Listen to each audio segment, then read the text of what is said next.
L-Europarlamentari Portugiża Anna Gomes li jisimha huwa sinonimu ma' tfih ta' tajn lejn pajjiżna hekk kif fl-aħħar xhur kienet parti minn grupp ta' Europarlamentari li prova jħammeċ ir-reputazzjoni ta' pajjiżna spiċċat taffaċċja akkużi li qed tappoġġja lil frodist biljonarju Mukhtar Abujazov.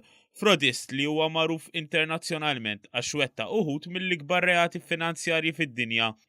Kien is-sit euanticorruption.com li f'rapport estensiv żvela kif Settembru li għadda meta Gomes kienet il-Kazakhstan bħala parti minn delegazzjoni tal-Unjoni Ewropea deret Magaini Jerimbetova, persuna magħrufa li taħdem taħt l-influenza tal-frodist magħruf.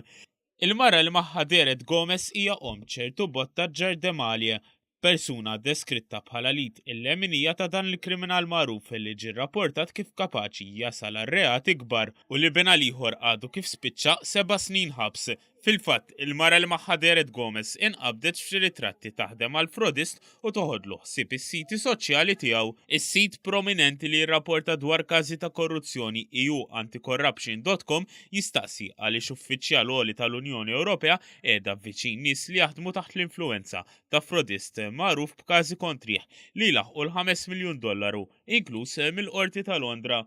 Intant l-Europarlamentari Anna Gomes iddefendit l-aġir tagħha għax qalet li fil-Kazakhstan qajmet kwistjonijiet ta' drittijiet ta' bniedem fil-ħabs.